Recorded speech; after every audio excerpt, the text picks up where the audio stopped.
Ce matin, on voit dans Jean 9, dans qui est Jésus, selon l'Évangile de Jean. Je vais voir si ça fonctionne. Ah, oui. Je vais juste prendre 2 petites minutes pour me... OK, excellent.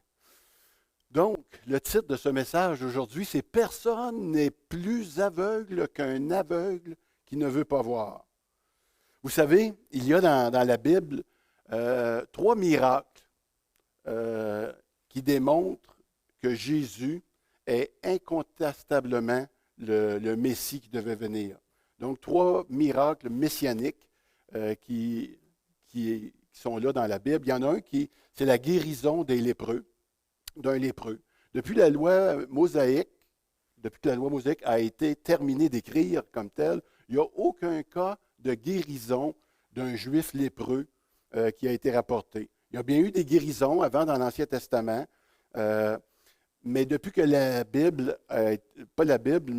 depuis que la loi inscrite dans Lévitique 13 et 14 a été inscrite, il n'y en avait jamais eu. De ce fait, les rabbins considéraient et s'attendaient pour dire que seul le Messie serait en mesure de guérir un juif lépreux. Donc, étant donné que la guérison de la lèpre constituait un miracle messianique, toute personne capable de guérir un juif qui avait la lèpre serait comme déclaré être le Messie. Et Jésus, dans Luc 5, a fait ce miracle-là. Mais il n'a pas été reconnu par les dirigeants d'Israël à ce moment-là. Ils ont refusé de voir. Parce que quoi? Il n'y a rien de plus aveugle qu'un aveugle qui ne veut pas voir. Le deuxième miracle, peut-être qu'il y en a d'entre vous qui connaissez, c'est chasser un démon muet. Quand on faisait un exercice, on devait établir la communication avec le démon. On devait connaître son nom et l'exercice constituait à nommer le démon par son nom pour le faire sortir. On voit ça dans Marc 5 quand Jésus a demandé le nom d'un démoniaque et qu'il a dit qu'il s'appelait Légion. Et vous rappelez l'histoire où la multitude de démons qui étaient dans cet homme s'est projetée dans les cochons qui se sont jetés par après en bas de la falaise.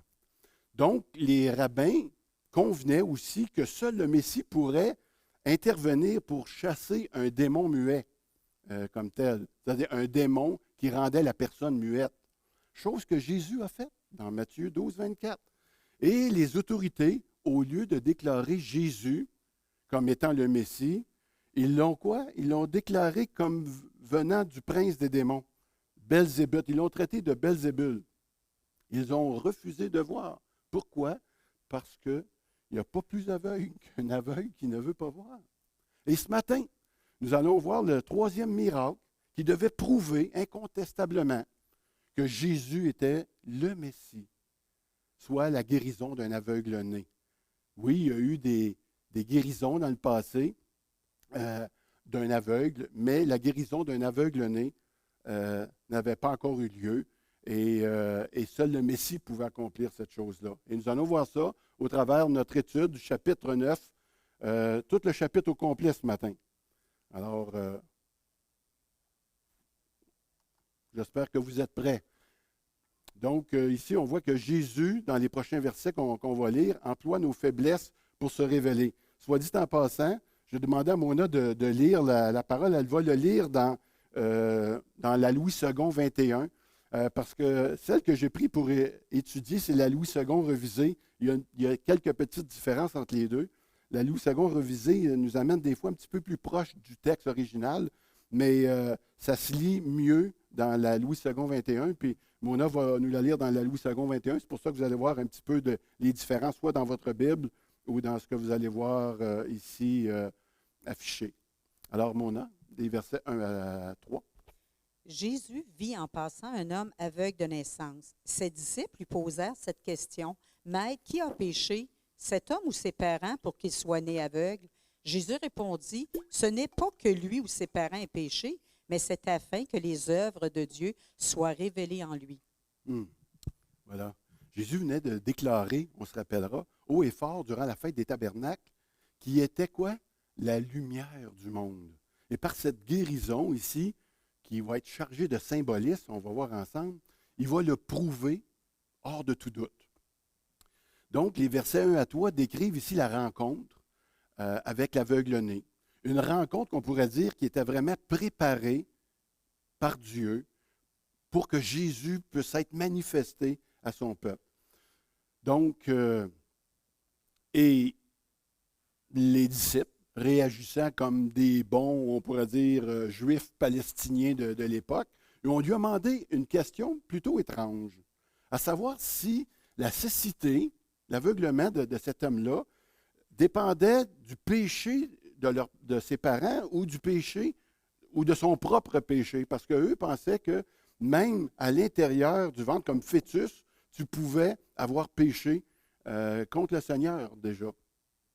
Et puis le Seigneur, parce que la mère aurait pu se retrouver peut-être assise dans un temple d'idole ou encore elle aurait pu se retrouver adultère au moment où elle était enceinte. Alors, il transposait ça au fœtus. Mais Jésus s'est empressé de les rassurer en disant que non, c'est pas que ni lui ni ses parents aient péché, qu'il s'agissait tout simplement d'une occasion que Dieu va se servir pour révéler sa gloire. Et la phrase qui est mentionnée, pour que les œuvres de Dieu se manifestent en lui, c'est pas dire que Dieu a créé la cécité, l'aveuglement de cet homme-là, mais plutôt que Dieu veut se servir de cette cécité-là pour manifester, pour révéler sa compassion, sa puissance, puis sa grâce. Des fois, quand on est confronté à des événements qui sont hors de notre contrôle, on peut se poser la question, qu'est-ce qu'on a pu bien faire au bon Dieu pour mériter ces choses-là? Mais confronté, soit dans le deuil, dans la maladie, une perte d'emploi, des choses qui nous arrivent des fois, mais on peut se dire déjà que Dieu va se servir de ça pour manifester sa puissance, manifester son amour et sa grâce envers nous, afin qu'on puisse le voir davantage.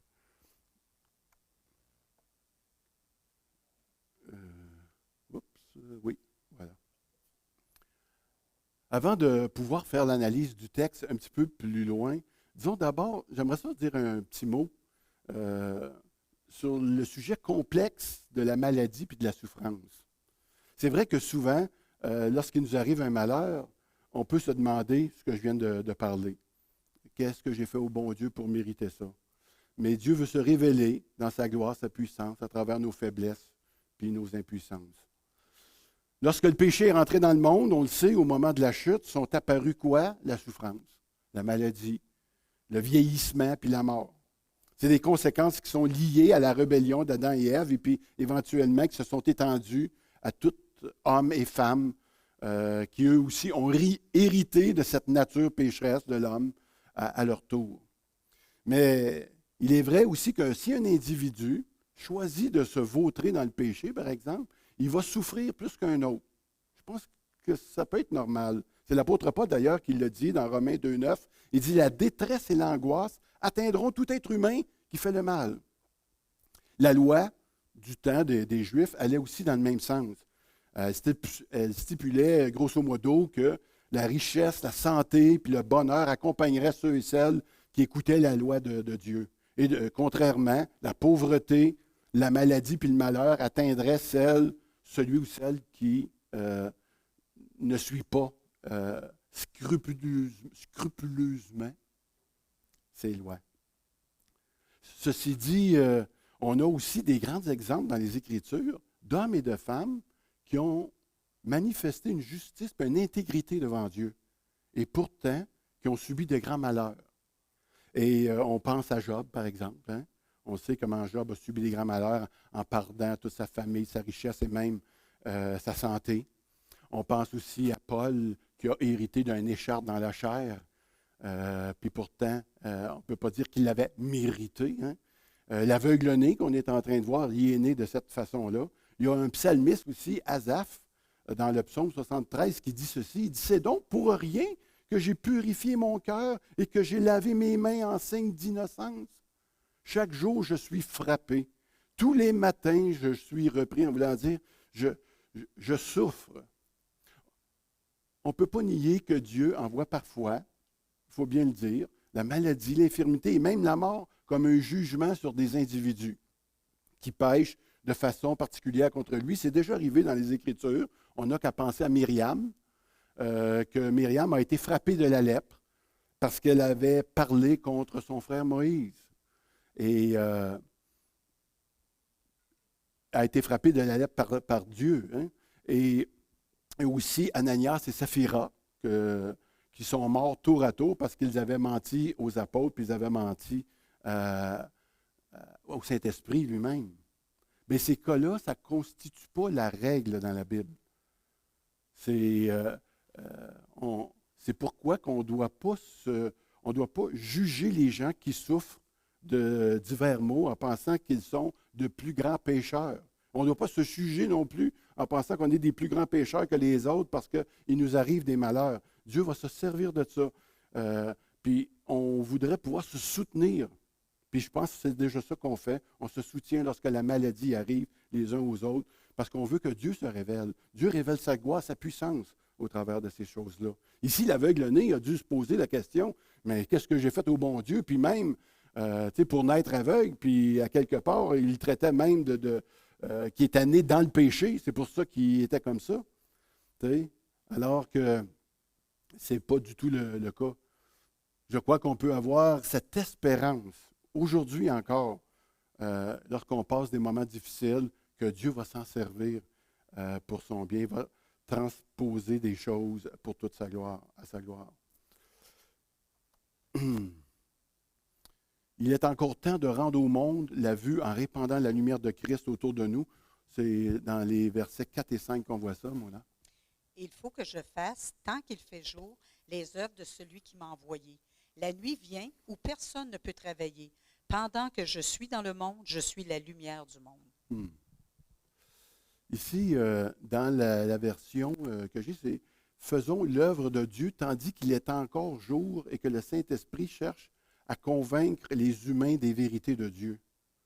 Car il va venir un temps où les hommes, comme on le voit ici sur cette photo, fermeront complètement leur cœur à Dieu. » Jésus déclare dans les versets 4 et 5, « Pendant que Jésus est dans le monde, il fait encore jour, mais la nuit vient, et il fait probablement référence ici à sa mort qui allait être imminente. » Mais Jésus emploie ici le nous dans la version que vous voyez.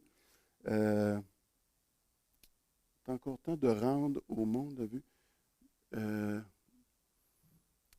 Il dit, le nous qui est appliqué ici, il dit, nous inclut également, incluait ses disciples comme tels. Cela interpelle donc encore aujourd'hui, nous interpelle encore aujourd'hui par rapport à ça. Avec tout ce qui se passe dans notre monde, on pourrait dire qu'il ne semble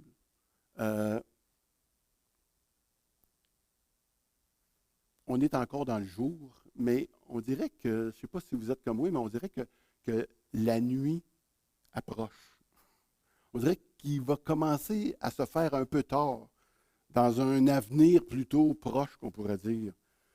On dirait que la noirceur s'en vient, puis qu'elle va couvrir notre monde de plus en plus, puis je pense que c'est pour ça qu'on a vraiment besoin, encore une fois, de pouvoir parler du Seigneur qui vient. Dans 2 Timothée 2, je vous lis ici, ça dit de Paul qui parle à Timothée, il dit « Proclame la parole, insiste, que l'occasion soit favorable ou non, convainc, réprimande, encourage par ton enseignement avec une patience inlassable, car le temps viendra où les hommes ne voudront plus rien savoir de l'enseignement authentique.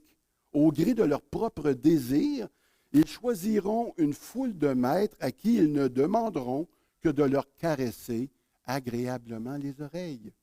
Ils détourneront l'oreille de la vérité pour écouter des récits de pure invention. » Jésus veut nous donner une vision claire des réalités spirituelles. Après avoir dit cela, il cracha par terre, il fit de la boue avec sa salive. Puis il appliqua cette boue sur les yeux de l'aveugle et lui dit, va te laver au bassin de Siloé, nom qui signifie envoyé. Il alla donc, se lava et revint voyant clair. Là, Jésus a dissipé puis corrigé les fausses doctrines de ses propres disciples. Et il va aller guérir cet homme. Mais de façon à ce que l'homme ne puisse pas voir son guérisseur.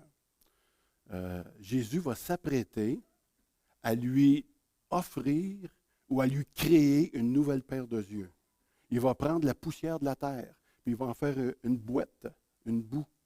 Comme il l'a fait pour créer l'homme. Il l'a pris de la poussière de la terre. Jésus manifeste ici son esprit encore créateur.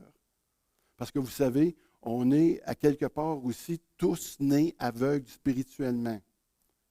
Et parce que la Bible nous dit que tous ont péché et sont privés de voir la gloire de Dieu. Simplement. Au verset 7, ça dit que nous voyons que Jésus demande à l'aveugle-né ici de faire un pas de foi. Effectivement. Il va dire, va et lave-toi au réservoir là, de Siloé. Ça veut dire envoyer. Siloé, c'était une source secrète qui alimentait la ville de Jérusalem en cas de siège. Et puis on voit dans Isaïe que les Juifs ont refusé de reconnaître cette source-là et puis qu'ils ne sont pas allés simplement. Mais Jésus, c'est le vrai Siloé, si on peut dire. Celui qui donne la vue. Siloé symbolise la parole de grâce et puis la confiance en lui. L'aveugle a voulu croire cette parole-là, il a obéi, il s'est rendu là, il se lava, puis il a effectivement vu clair.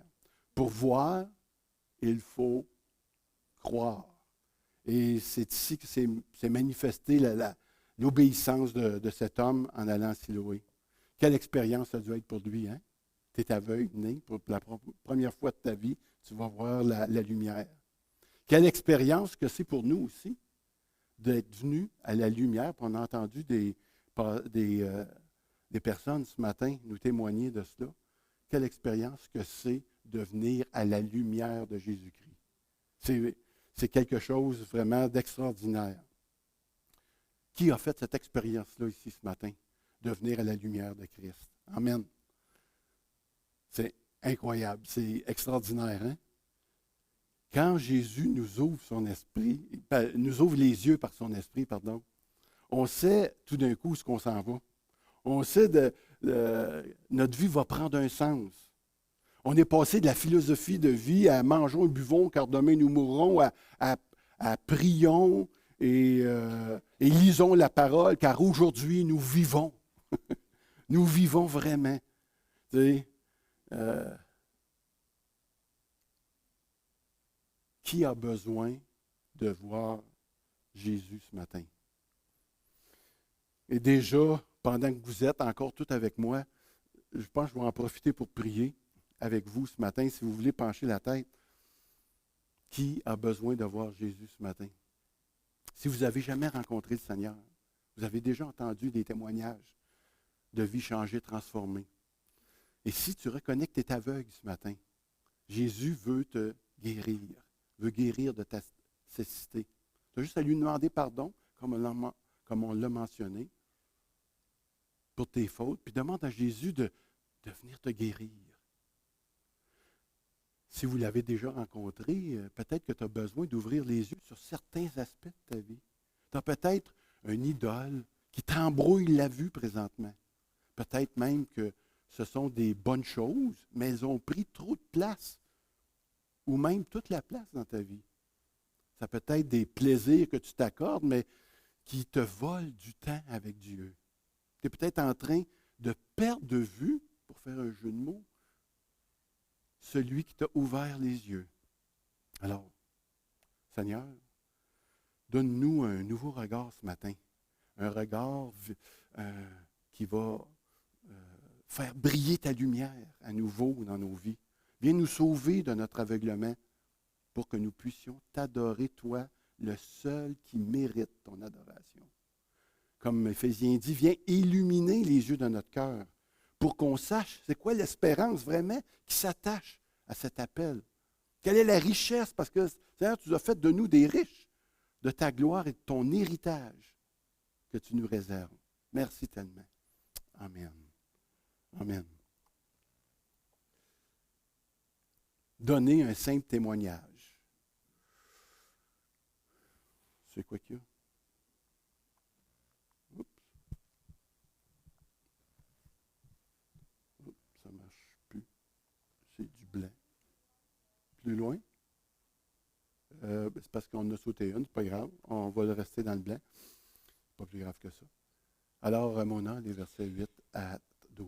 Ses voisins et ceux qui l'avaient vu mendier auparavant disaient, « N'est-ce pas celui qui était assis puis qui mendiait? » Les uns disaient, « C'est lui. » D'autres disaient, « Non, mais il lui ressemble. » Mais lui affirmait, « C'est bien moi. » Ils lui dirent donc, « Comment donc tes yeux ont-ils été ouverts? » Il répondit, « L'homme qu'on appelle Jésus, il a fait de la boue, il l'a appliqué sur mes yeux, puis il m'a dit, « Va au bassin de Siloué et lave-toi. » Je suis allé, je me suis lavé, puis j'ai pu voir. Et ils lui dirent, « Mais il est où cet homme-là? » Il répondit, « Je ne le sais pas. » Comme on le voit dans ce texte-là, hein, l'aveugle-né ne savait pas grand-chose au sujet de Jésus.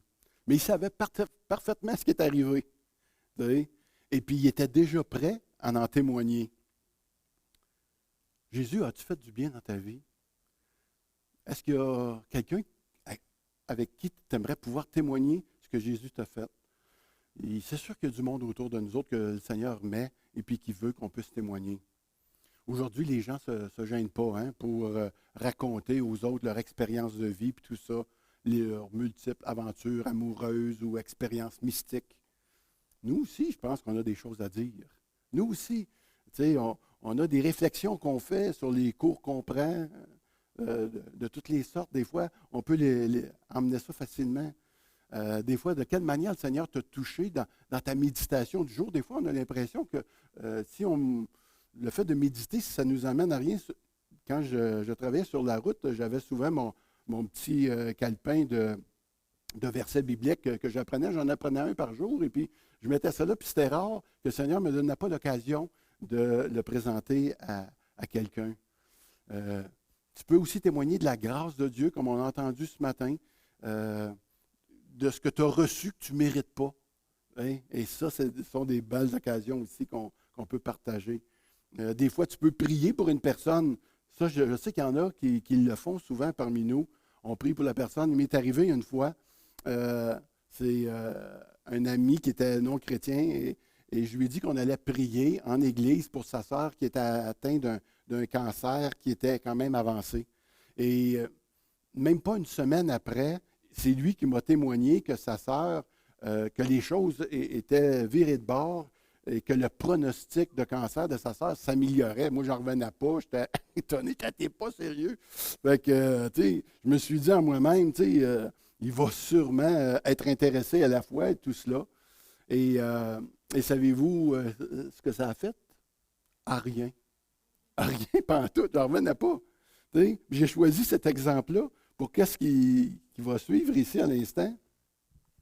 C'est des personnes, même placées devant l'évidence, demeurent aveugles. Mona. Ils menèrent vers les pharisiens l'homme qui était aveugle. Or, c'était un jour de sabbat que Jésus avait fait de la boue, puis lui avait ouvert les yeux. À leur tour, les pharisiens lui demandèrent comment il avait pu voir. Il leur dit, il a appliqué de la boue sur mes yeux, je me suis lavé, puis je vois. Là-dessus, quelques-uns des pharisiens disaient, cet homme ne vient pas de Dieu, car il ne respecte pas le sabbat. Mais d'autres disaient, comment un homme pécheur peut-il faire de tels signes miraculeux? Il y eut division parmi eux. Ils dirent encore à l'aveugle, toi, que dis-tu de lui puisqu'il t'a ouvert les yeux? Il répondit, c'est un prophète. Les Juifs ne voulurent pas croire qu'il avait été aveugle et qu'il voyait désormais avant d'avoir fait venir ses parents. Le verset 18 n'était pas là, si vous le cherchiez. Étant donné qu'il s'agissait d'un miracle que seul le Messie pouvait accomplir, l'homme devait être amené devant les pharisiens qui devaient lui poser des questions pour vérifier la véracité de ce qui était arrivé supposément. Et comme Jésus avait décidé de guérir le jour du sabbat, ça n'allait pas bien. La division a éclaté dans la foule. Et puis, on ne s'entendait pas, imaginez-vous, si il était permis de guérir un aveugle, d'ouvrir les yeux d'un aveugle le jour du sabbat, puis d'autant plus qu'il y avait probablement fait un mélange là, avec de la boue, puis tout cela. Fait que là, ça faisait de Jésus un pécheur, tout simplement. Fait que ça ne se pouvait pas qu'un pécheur guérisse en plus le jour du sabbat. Et vous savez, quand on cherche des raisons pour ne pas croire, on dirait qu'on en trouve toujours. Puis les gars devaient se gratter la tête, effectivement, parce qu'il y avait beaucoup de tension, plutôt que d'avoir la joie de voir un aveugle né voir. Vous comprenez, hein, la situation? C'était comme incroyable. Puis là, les gars, ils se sont demandé, ils ont dit, ah, peut-être qu'il n'était pas né aveugle, on va aller voir ses parents. Bon, c'est correct, on va y aller. Et ils les interrogèrent en disant, est-ce bien votre fils que vous dites qu'il est né aveugle? Comment donc se fait-il qu'il voit maintenant? Ses parents leur répondirent, nous savons que c'est bien notre fils puis qu'il est né aveugle, mais nous ne savons pas comment il se fait qu'il voit maintenant, ni qui lui a ouvert les yeux. Interrogez-le lui-même, il est assez grand pour parler de ce qui lui concerne. Ses parents dirent cela parce qu'il avait peur des chefs juifs. En effet, ceux-ci avaient déjà décidé d'exclure de la synagogue celui qui reconnaîtrait Jésus comme Messie. Voilà pourquoi ses parents dirent, il est assez grand, interrogez-le lui-même. Les parents ont donc confirmé, comme on vient de le voir, que leur fils était bien né aveugle. Ils ne voulaient pas aller plus loin à cause du verset 22, qu'il y avait comme une punition grave, que si tu déclares que Jésus est le Messie ou le Christ, eh bien là, tu étais exclu. Puis c'était à peu près la pire punition que tu ne pouvais pas donner à un juif de l'époque, de l'exclure de la synagogue comme telle. Vous savez, quand on accepte le Seigneur, puis ça arrive malheureusement souvent où qu'on retarde notre désir puis notre pas de foi envers lui parce qu'on sent qu'on va peut-être être rejeté de notre environnement. Qui, ici, n'a pas subi d'une manière ou d'une autre souvent un rejet, ça part de la famille, dans un milieu de travail. Moi-même, j'ai fait la vie dure aux croyants pendant plusieurs années au pénitencier où je travaillais. Puis lorsque j'ai accepté le Seigneur, là, je vois mon frère qui a travaillé avec moi. C'est un de ceux à qui peut-être que je m'amusais de parler contre parce que c'était un croyant né de nouveau. Et quand j'ai fait la démarche moi-même, eh bien, je suis devenu la risée, si vous voulez. J'ai subi l'humiliation, du rejet, un peu de ridicule, certainement. J'avais un statut en dedans. On m'appelait Big S. J'étais un big, moi. Et puis, un gars super cool. Et puis là, je suis devenu plutôt un gars paumé. Un gars qui s'est fait embarquer dans la secte des chrétiens. Quoi qu'il en soit, les pharisiens vont faire venir l'aveugle-né ici pour s'assurer qu'il retire Jésus de l'équation de sa guérison. On voit ça dans les versets qui vont suivre ici. Les pharisiens appelèrent une seconde fois l'homme qui avait été aveugle et lui dirent, « Rends gloire à Dieu, nous savons que cet homme est un pécheur. » Et il répondit, « S'il est un pécheur, j'en sais rien. Je sais une chose, c'est que j'étais aveugle, puis maintenant je vois. » Ils lui dirent de nouveau, « Que t'a-t-il fait? Comment t'a-t-il ouvert les yeux? » Il répondit, « Je vous l'ai dit, vous ne m'avez pas écouté. Pourquoi voulez-vous l'entendre encore? Voulez-vous aussi devenir ses disciples? » Ils l'insultèrent et dirent, « C'est toi qui es son disciple. Nous sommes disciples de Moïse. Nous savons que Dieu a parlé à Moïse, mais celui-ci, nous ne savons pas d'où il est. » Cet homme leur répondit, « Voilà qui est étonnant. Vous ne savez pas d'où il est, puis pourtant il m'a ouvert les yeux. Nous savons que Dieu n'exauce pas les pécheurs, mais qu'en revanche, si quelqu'un l'honore, il fait sa volonté, il l'exauce. Jamais encore on n'a entendu dire que quelqu'un ait ouvert les yeux d'un aveugle-né. Si cet homme ne venait pas de Dieu, il ne pourrait rien faire. » Ils lui répondirent, « Tu es né tout entier dans le péché, puis tu nous enseignes. » Et ils le chassèrent. Ici, dans les versets, hein, on retrouve le deuxième interrogatoire de l'homme. Et on voit que les pharisiens sont un petit peu dépassés, puis ils commencent à manquer d'objectivité, puis de raisonnement logique. En québécois, on pourrait dire qu'ils commencent à capoter. Et les pharisiens lui ont dit oublie donc celui qui t'a guéri, puis rends gloire à Dieu. Tu sais, on va essayer de mettre ça de côté, tu sais, puis on va essayer de faire ça facile. Là. Mais le gars répond mais moi, j'étais aveugle. J'étais. Et un gars appelé Jésus, il est venu vers moi, et puis il m'a guéri. Tu sais. Fait que. Et à la place, vous dites que c'est un pécheur. Moi, je ne sais pas de quoi vous parlez. J'étais aveugle, puis maintenant je vois. Les pharisiens ne sont pas tellement contents. Ils se mettent sur la défensive, puis ils disent, nous autres, on connaît Moïse, mais lui, on ne sait pas d'où il vient. Puis là, l'aveugle, il répond, c'est vraiment bizarre que vous ne savez pas d'où il vient, parce qu'il m'a ouvert les yeux. En connaissez-vous d'autres personnes qui sont nées aveugles, puis que quelqu'un a ouvert les yeux? Si on suit votre raisonnement, puis votre loi, normalement, vous devriez vous rendre compte que c'est le Messie. Tu sais? Finalement, ils le traitent de pécheur, puis là, ils vont le sacrer dehors. Vous savez, des fois, c'est évident. Puis je vois ça pour ma propre vie, puis c'est évident que nous autres, on a changé. On a entendu encore des témoignages, des évidences de changement dans nos vies.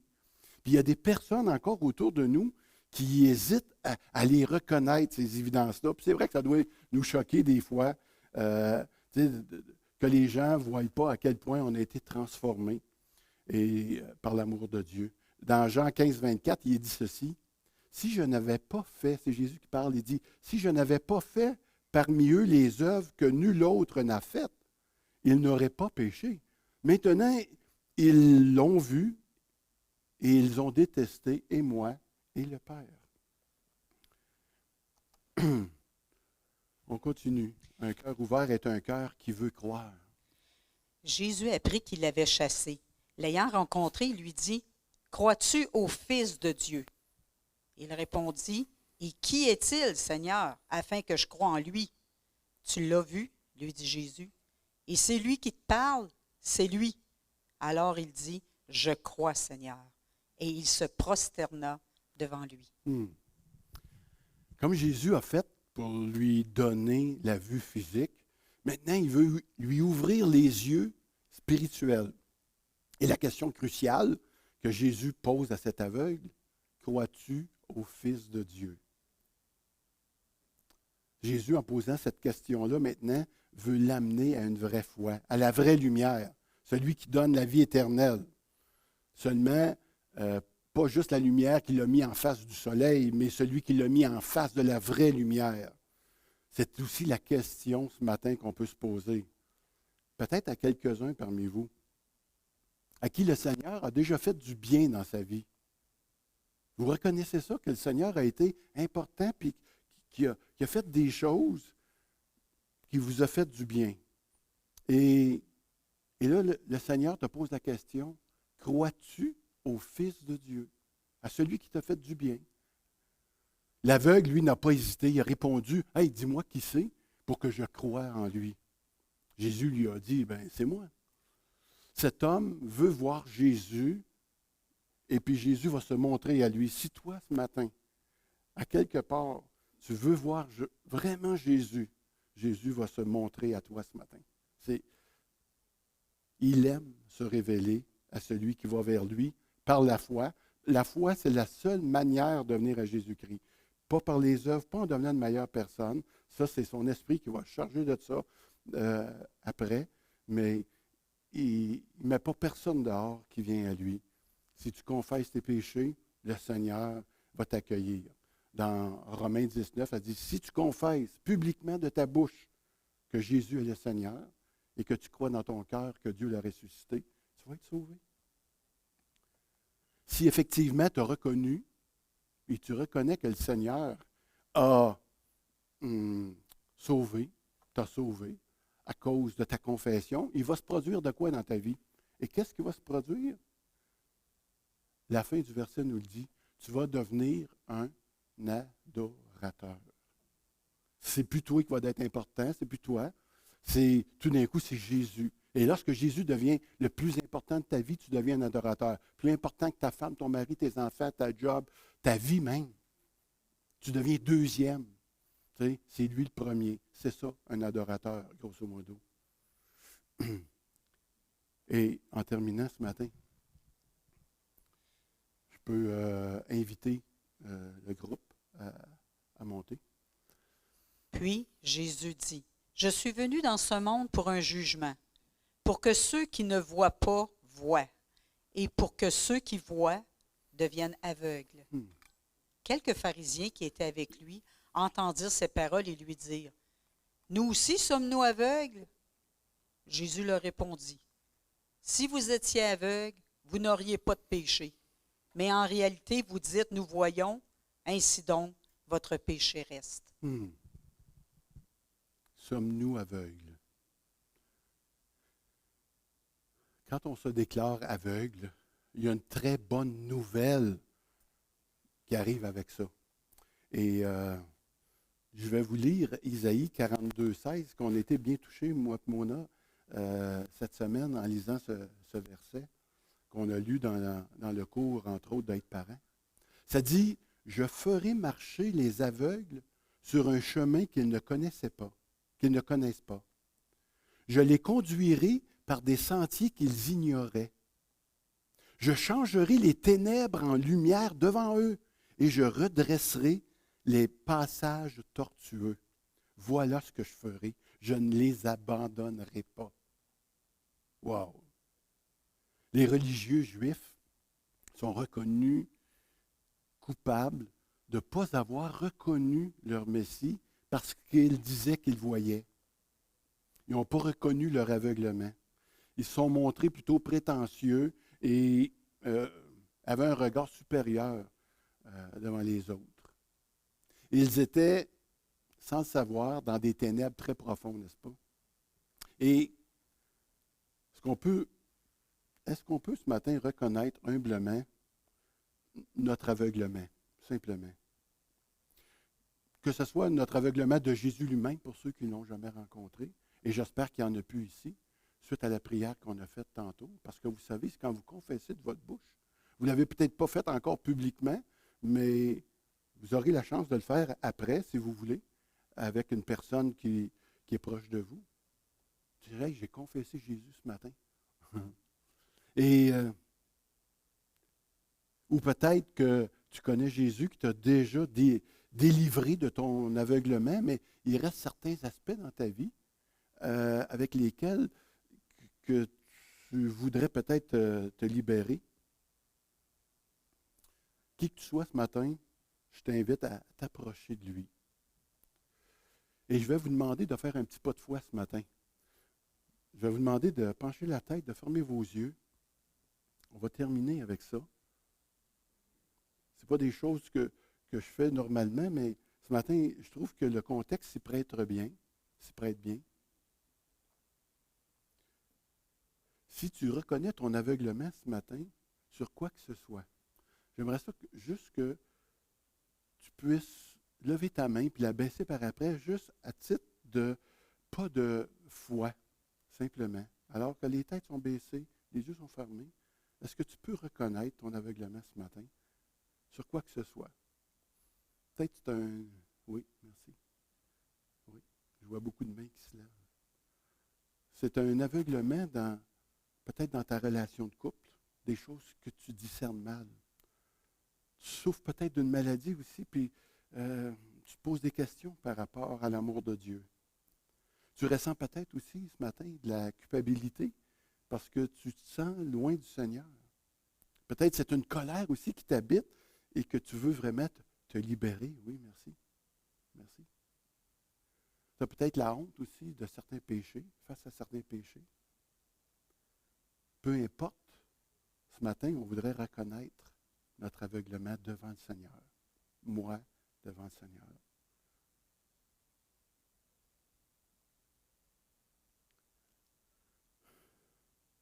Seigneur, tu vois toutes les mains qui se sont levées ce matin.